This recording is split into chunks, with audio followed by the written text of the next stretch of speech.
Quem não deseja ver a comunidade sendo impactada e transformada, como aconteceu no texto que nós lemos na última aula? Qual líder cristão não anseia por uma igreja que chora pelo pecado e celebra a misericórdia de Deus? Foi o que aconteceu em Neemias capítulo 8. É interessante testemunhar os efeitos da pregação nesse contexto. A exposição fiel da palavra de Deus sempre informa, performa e transforma. A pregação produz efeitos. O que vamos ver aqui é uma mudança que emerge de um renascimento da centralidade da palavra de Deus no meio da congregação de Israel. Mas quais os efeitos que a leitura e explicação da Bíblia produziram nesse povo? Eu vou compartilhar 3 efeitos com vocês. Primeiro, choro pelo pecado, versículo 9 do capítulo 8 de Neemias. Então Neemias, o governador Esdras, o sacerdote, escriba e os levitas que estavam instruindo o povo disseram a todos: este dia é consagrado ao Senhor, Deus, nada de tristeza e de choro, pois todo o povo estava chorando enquanto ouvia as palavras da lei.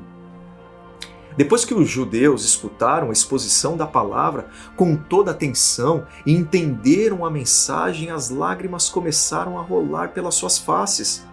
A compreensão da palavra provocou choro, o que sugere arrependimento. A pregação atingiu o intelecto, as emoções e a vontade deles. A pregação da palavra de Deus é para informar e transformar. O povo entendeu a vontade de Deus e teve seu coração impactado, derretido e transformado. Os judeus ali presentes não derramaram lágrimas de crocodilo. Não há nada fabricado ou manufaturado nesse episódio. Em outras palavras, aqui não estamos diante de um evento protagonizado pelo emocionalismo estéril. Deus despreza sinais externos de arrependimento que estão divorciados de convicções interiores procedentes da palavra de Deus. Deus não é enganado pelo drama ou por lágrimas, simplesmente. Entretanto, a emoção gerada pelo entendimento da palavra é salutar. A compreensão da palavra de Deus gera sentimentos sinceros que fluem de um coração humilhado. Ou seja, uma mente iluminada pelas Escrituras deve desembocar em emoções profundamente transformadas. Não podemos conceber um cristianismo frio, apático, informativo, intelectualizado, de ortodoxia morta que só apela para a razão, sem implicações para todas as dimensões da vida humana. Segundo efeito, a alegria pela misericórdia. Olha o versículo 10. E Neemias acrescentou: podem sair e comam e bebam do melhor que tiverem e repartam com os que nada têm preparado. Este dia é consagrado ao nosso Senhor. Não se entristeçam, porque a alegria do Senhor os fortalecerá. Os levitas tranquilizaram todo o povo, dizendo: acalmem-se, porque este é um dia santo, não fiquem tristes. A palavra de Deus admoesta e encoraja, confronta e conforta, destrói e refaz. O choro pelo arrependimento dos judeus abriu caminho para a alegria deles, que é a fonte da força para o povo da aliança. É o que diz o texto.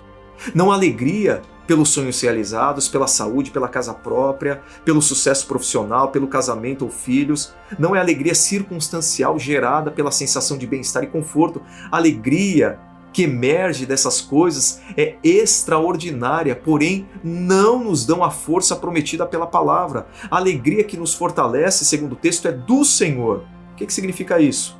Alegrar-se em Deus? É verdade que a alegria do Senhor implica se alegrar em Deus, mas essa expressão fala primeiramente sobre a satisfação do próprio Deus em manifestar o seu amor a Israel. A alegria do Senhor significa a satisfação e o prazer de Deus em revelar a sua misericórdia. Isso é bem retratado na celebração da festa dos tabernáculos, aí no versículo 14, em que o povo do Senhor se lembrava de como Deus guiou e sustentou os hebreus no deserto durante 40 anos. O prazer de Deus em salvar os judeus deveria ser a causa motriz da força deles. O resultado do entendimento da graça e da misericórdia de Deus derramadas sobre nós é a maior razão do nosso fortalecimento e da nossa vida. A exposição da palavra sempre desemboca em arrependimento pelo pecado, em alegria pela salvação. Mas há um terceiro efeito aqui da exposição bíblica, que é o avivamento. Versículo 12 diz: então todo o povo saiu para comer, beber, repartir com os que nada tinham preparado e para comemorar com grande alegria. pois agora compreendiam as palavras que lhes foram explicadas. O que está acontecendo aqui? O que está acontecendo é o que nós podemos chamar de avivamento bíblico.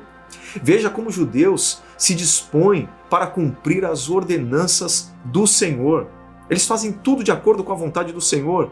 Pregação fiel, arrependimento verdadeiro, mudança de vida são elementos que compõem toda genuína reforma, todo genuíno avivamento. Devemos esperar por um dia como esse. Precisamos orar por um avivamento e pela reforma da igreja, sempre que necessária. A pergunta é, como? O que faz com que um genuíno avivamento seja derramado sobre a igreja? A primeira palavra é graça. Todo mover de Deus, todo mover do Senhor de despertamento espiritual é obra da graça dele na vida do seu povo. Sem a ação de Deus nada acontece. É o Espírito Santo de Deus que convence o ser humano do pecado, da justiça e do juízo. Está lá no Evangelho de João, capítulo 16, versículo 8. Exposição da palavra, raciocínio claro, boa oratória, linguagem persuasiva ou mesmo milagres não são suficientes para gerar avivamento.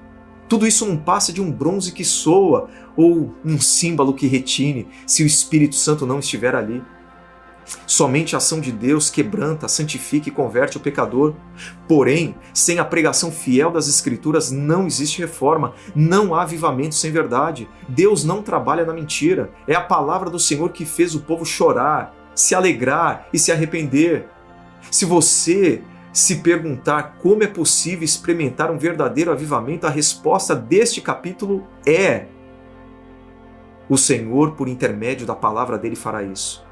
A palavra de Deus é viva e eficaz, mais cortante do que qualquer espada de 2 gumes e penetra até o ponto de dividir alma, espírito, juntas e medulas e é apta para discernir os pensamentos e propósitos do coração. Hebreus capítulo 4, versículo 12. Não há nada de extravagante aqui, apenas a Bíblia, lida e explicada. E o que acontece com a simplicidade da pregação da palavra? Um efeito extraordinário, a transformação do povo, a mudança de Israel. Avivamentos verdadeiros jamais são divorciados da palavra. Sabe a conclusão desse episódio emblemático? A pregação sempre tem os seus efeitos, porque a pregação da palavra informa, performa